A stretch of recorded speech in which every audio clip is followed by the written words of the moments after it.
అందరికీ నమస్కారం. Welcome back to my channel. నిన్న పవన్ కళ్యాణ్ గారు మంగళగిరి జనసేన పార్టీ ఆఫీస్లో పెహల్గాం ఉగ్రదాడిలో చనిపోయినటువంటి వ్యక్తులకు నివాళి అర్పించాలని చెప్పి ఒక కార్యక్రమాన్ని చేపట్టడం జరిగింది.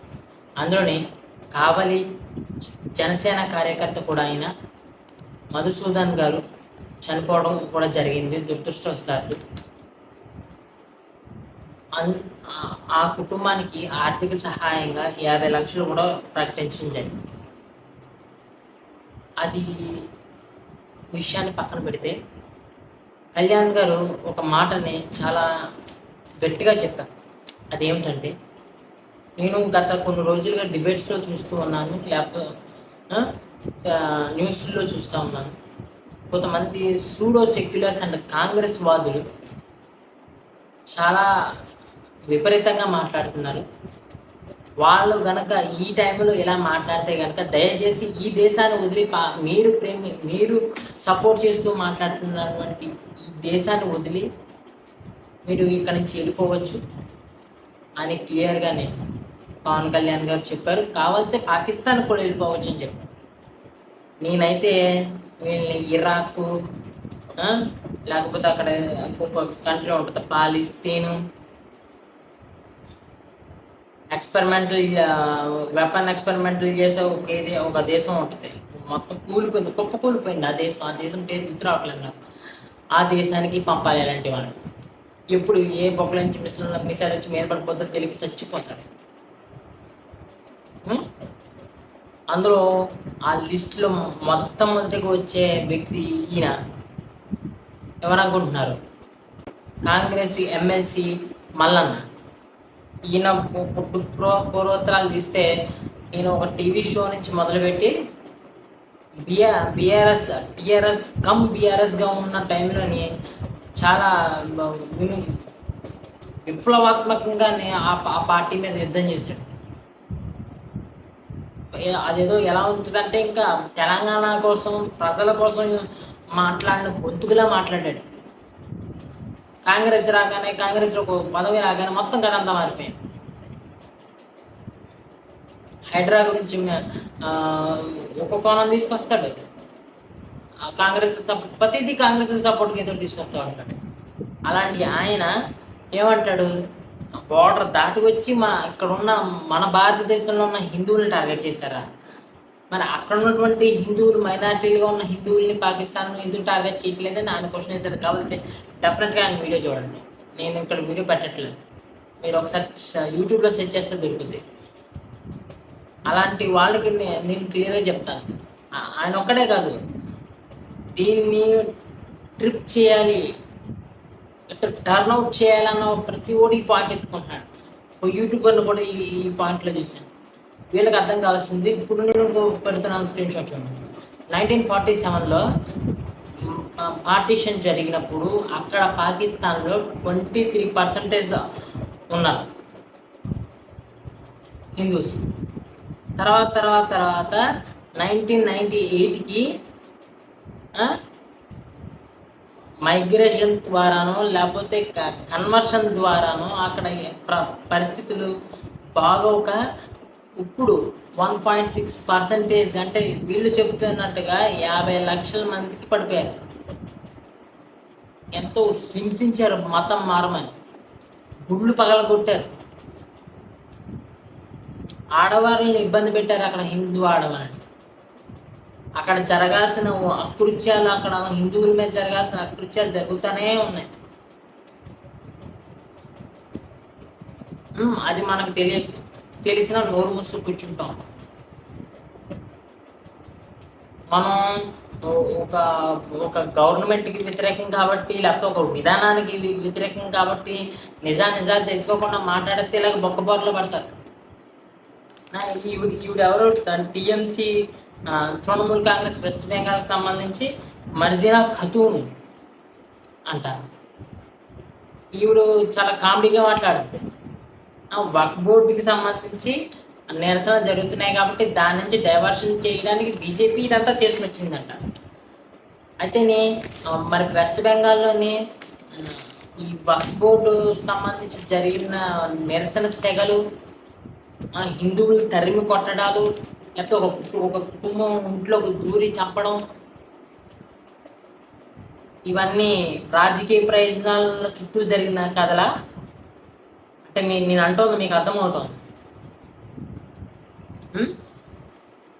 అలాగే ఇంకొక ప్రబుద్ధుడు ఉన్నాడు. ఆ ప్రబుద్ధుడు ఫోటో కూడా పెడుతున్నాను చూడండి. యాక్చువల్గా ఇద్దరు ప్రబుద్ధులు. వీళ్ళు కర్ణాటకకి సంబంధించిన వాళ్ళు. ఒకడేమో మినిస్టర్ సంతోష్, ఒక ఆయనేమో ఆర్బి తిమాపూర్. వీళ్ళిద్దరు అంటే ఏమంటారు? ఉగ్రవాదులకు అంత టైం ఉందా? మతం అడిగి మరీ తెలుసుకుని కాల్చారా అని వీళ్ళు ఓవరాక్షన్ చేస్తారు. అక్కడ క్లియర్ కట్గా మనకు న్యూస్ వచ్చింది. ముందు డివైడ్ చేశారు. అక్కడ కొంతమంది ఉన్నటువంటి లోకల్ కాశ్మీరీస్ దాదాపుగా వస్తున్న రిపోర్ట్ ప్రకారం ఇప్పటికి 15 మంది వాళ్ళకి సహాయం చేశారు. ఆ 15 మందిలో మీరు కావాలంటే మనకు విడుదలైన ఫుటేజెస్లో కూడా బ్యాక్ సైడ్ ఉన్నట్టు కట్ట ఉంటుంది. వాళ్ళు మీ పేరేమిటి, మీరు ఎక్కడి నుంచి వచ్చారు, ఏంటి, ఇవన్నీ కనుక్కోవడం జరిగింది ఫస్ట్. అంటే ఈ మెయిన్గా ఈ టార్గెట్స్ ఎక్కడ జరిగినాయి తెలుసా మీకు? అక్కడ ఉన్నటువంటి తిండి బండారాలు జరిగే ఏరియాలో జరిగింది మెయిన్గా. ప్రీ ప్లాన్డ్ జరిగింది. అంతేగా వాళ్ళు 30 minutesలో కొట్టుకుని పోగలిగారు. ఇది కూడా తెలియకుండా మనం ఇష్ట రీతిన ఏం మాట్లాడాలంటే అది మాట్లాడేస్తాం. మెయిన్గా ఇప్పుడు మనం మాట్లాడాల్సింది సిద్ధారామ, కర్ణాటక సీఎం సంబంధించి. ఆయన ఏమంటాడు? ఇప్పుడు మనం భారతదేశం యుద్ధం చేయకూడదండి, యుద్ధం చేయకూడదు, పీస్ టాక్స్ చేయాలండి. ఇప్పుడు ఆ వీడియో తీసుకెళ్ళి పాకిస్తాన్ మీడియాలో చూపిస్తున్నారు. మన ఈయన అధినేత రాహుల్ గాంధీ ఏమంటాడు? గవర్నమెంట్ ఏ డిసిషన్ తీసుకున్నా, ఏ స్టెప్స్ తీసుకున్నా మేము నీకు సపోర్ట్గా మాట్లాడతాం, సపోర్ట్గా మాట్లాడుతూ ఉంటాం. ఓవైసీని చూసి బుద్ధి తెచ్చుకోండి. మన ఈ టైంలో మన అదృష్టం అనుకోవాలంతే. లేకపోతే ఆయనకి దేశంలోని ఇలా మాట్లాడతాడు, పాకిస్తాన్ వచ్చేసరికి ఆయన ఖండిస్తాడని అనుకోవాలి. ఆయన ఎంత తీవ్రంగా మాట్లాడుతున్నాడో ఒక్కొక్క వీడియో చూసుకోండి. పాకిస్తాన్ ఎలా చులకన చేసి తిప్పి కొడుతున్నాడో ఆయన యాక్సెప్ట్ చేశాడు. ఇది ఒక మతం మీద జరిగిన దాడి అని. మీ అందరికీ ఎందుకు నొప్పులు వచ్చేస్తున్నాయి? కొంతమంది ఏమో ఈ సింధు నది బ్లాక్ చేయడం తప్పు అంటారు, లేకపోతే జీలం నదిని అలా వదిలేయడం తప్పు అంటారు, మెడిసిన్స్ ఆఫ్ చేయడం తప్పు అంటారు, లేకపోతే ఇక్కడి నుంచి పంపేయడం తప్పు అంటారు. గుజరాత్, సూరత్, అహ్మదాబాద్లో 1026 మంది అని కొంతమంది అంటున్నారు, లేదా 1200 మంది కొన్ని న్యూస్ ఛానల్స్ చూస్తుంటున్నాను. రోహింగ్యా ముస్లిమ్స్ ఇన్ఫిల్ట్రేటరీ ఈ దేశంలోకి వచ్చారు. మన హైదరాబాద్లో దాదాపుగా 209 మంది పాకిస్తానీ వాళ్ళు కనబడ్డారు. వాళ్ళు వర్క్ వీసా అంటూ, హెల్త్ వీసా అంటూ వస్తున్నారు. కొన్ని హెల్త్ వీసా వాళ్ళు వదిలేని వాళ్ళు హెల్త్ చూసుకుని వెళ్ళిపోతారు.